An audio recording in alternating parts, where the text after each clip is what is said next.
This video is sponsored by Dashlane. Hey, welcome to 12 Tone. A couple weeks ago, I had a dream. I know, dream stories are boring, but trust me, I'm going somewhere with this. Anyway, in that dream, I was back in college in theory class taking a quiz, and that quiz involved a kind of analysis that I had never seen before. Or rather, real-world Corey had never seen it before, but Dream Corey knew exactly how it worked, and once I woke up, I started to wonder if maybe it could actually, be something. I'm not gonna lie, my initial instinct was no, but just to be sure, I ran it by my friend Ethan from the YouTube channel Sideways, and after talking things through with him, it started to look like maybe there was something to it after all. I should note before I get started that I am making no claim to have invented this system. I don't remember seeing anything quite like it before, and I couldn't find anyone else who'd done it, but dreams don't cite sources, so that could just be because I couldn't find the right search terms. If this sounds familiar and you know where I can find some information on similar ideas, please let me know in the comments and maybe I'll make a follow-up video. Anyway, the first thing I want to do is just explain the system from my dream exactly as I remember it. Basically, it was a way of notating harmonic cadences, which loosely speaking are the chords you play at the end of a phrase, and it was based on a diagram that looked like this. The empty box on the left was for some sort of symbols, but I don't know what those symbols were or what they meant. My best guess is that they were supposed to show chord qualities, but I don't remember how. More important though is this box on the right. Each of these dots represents a chord. The one all the way on the left is the 1 chord, then each dot to the right is the chord a fifth above the last one, so this is the 5 chord, this is 2 minor, then 6 minor, 3 minor, and...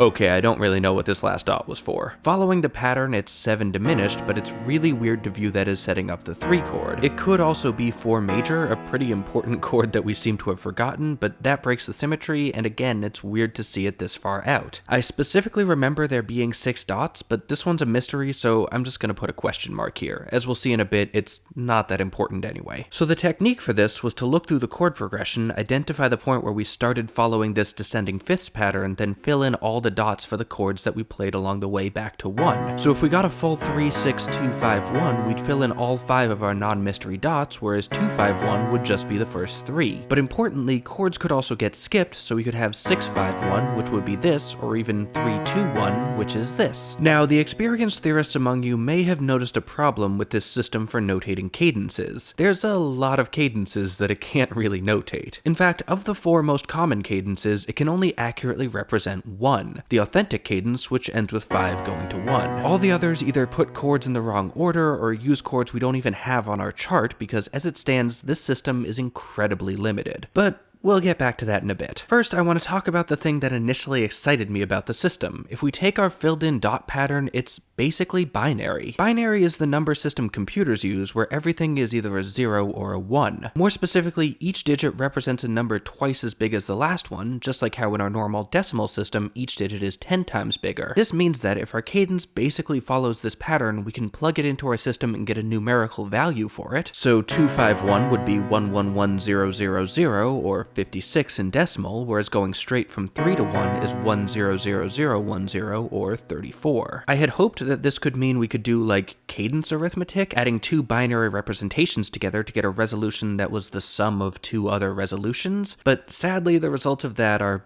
basically gibberish. Still though, this system allows us to quickly assign an effective strength score to the resolution, and because we're using powers of 2, that strength score is biased towards the later chords in the progression, creating a sort of harmonic hierarchy where chords closer to the final resolution are viewed as more important. Like the full 3, 6, 2, 5, 1 has a value of 62. Dropping the 3 off it and just playing 6, 2, 5, 1 reduces that score to 60, which is basically the same, whereas dropping the 5 instead gives us 3, 6, 2, 1, which feels a lot weaker and has a correspondingly lower score of 46. And if we drop the 1 chord going 3, 6, 2, 5 and stopping, that puts us all the way down to 30 because losing the 1 chord means there is no resolution. With that in mind, let's take a step back and look at what this system is actually doing. In effect, it's saying that everything we've played so far can be viewed as having an underlying structure of 3, 6, 2, 5, 1, just with some of the chords implied instead of actually included. We're creating harmonic subsets, progressions that are like the larger version but with a couple parts hidden. And this isn't unheard of. I recently did a video about the Andalusian cadence, and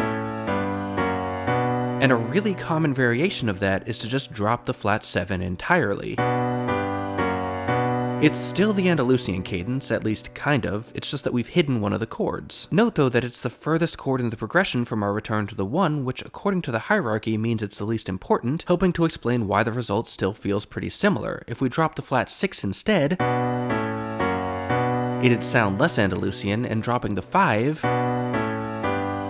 works even less, at least according to this model. So what if we just took the hidden chord part of the system and abandoned the specific progression it was using? What if we used it to map progressions onto larger harmonic archetypes, chord progressions that are so common to a culture that even playing only a part of them still evokes that same sound? Well, then we could solve our cadence problem from earlier. For example, one thing our model couldn't handle before is the plagal cadence, where instead of going from 5 to 1, we go 4 to 1. This is generally considered a slightly weaker resolution, and that's usually explained with references to chord functions and voice leading. But what if they're not actually different progressions at all? What if 5-1 and 4-1 are just two harmonic subsets of the same archetype, 4-5-1, and the reason the plagal cadence sounds weaker is that the chord it's hiding is closer to the end? Actually, I don't think 4-5-1 is enough. I think in order to really show what this system can do, we need to turn to one of the most ubiquitous progressions in Western music, the doo-wop changes. If we ignore this 1 at the beginning, we see we can still make our authentic and plagal cadences, and the newly added 6 chord is far enough away that hiding it doesn't make much difference. But if we repeat the progression twice, suddenly we open a whole bunch of new doors. Let's start with the cadences. The main ones we're still missing are the half cadence, which is 1 to 5, and the deceptive cadence, which is 5 to 6 minor, and we can see both of those as part of this larger progression. It also does a lot to show why you almost never end on a deceptive cadence. Doing that means hiding this 4, this 5, and this 1, which according to our hierarchy model are the 3 most important chords in our progression. The deceptive cadence wants to continue because it's absurdly weak as a stopping point. And let's go back to that double doo-wop thing one last time. These first 2 chords are so far away that we can pretty freely hide them. This 1 chord in the middle doesn't really cost us much either, and then we can weaken things a little bit by hiding the second 5 chord to get a plagal cadence, and check it out. It's the infamous 4-chord progression used in basically every pop song ever. It's often described as rearranging the chords of the doo-wop changes, but what if it's just hiding some of them instead? What if one statement of the 4-chord progression is just 2 statements of the doo-wop changes, but with some of the chords implied? Does that explain why it feels less resolved, allowing it to create a more continuous sense of motion than the original progression? I mean, maybe, who knows, I'm just making this up. But this doesn't just have to use the doo-wop changes, that's just as limiting as our circle of fifths version from before. We can take any common archetypal progression, plug it in, and then start making subsets. The trick to applying this sort of analysis would be identifying which archetype to use for any specific song, which chords are hidden, and what does that tell us? Going back to our original notation, maybe that's what the second box was for. You write the full progression on the left, then use the right-hand side to show which chords from it are actually played. Honestly, this whole thing kinda makes me think of Schenkerian analysis, which is a topic that deserves its own video, but the really short summary is that it's about breaking music up into layers. You have the surface, which is what you actually hear, but you can strip back layers of decoration, elaboration, and complexity to reveal much simpler underlying structures. All our new system is doing is the same thing but in reverse, finding a foundation by adding details instead of subtracting them. So is archetype analysis about to take the music theory world by storm? I doubt it. I haven't even taken it outside the lab yet. I've never used it to actually analyze a song. I've just been looking at abstract, contextless theory devices, so I have no idea which kinds of music are best suited for this sort of approach, or even if any of them are. I don't know that it tells us anything about music that we can't already learn with another system. The model needs a lot more thought and development before I'd argue that it actually reflects much of anything about the music it's analyzing, and this was once revealed to me in a dream is not generally considered a reasonable academic citation. But I had fun thinking about it, and this is my channel, so I get to pretend it's a real thing if I want to. Besides, music theory has a long history of people just declaring that random models they came up with are actually the secret to truly understanding music, so why can't I get in on that too?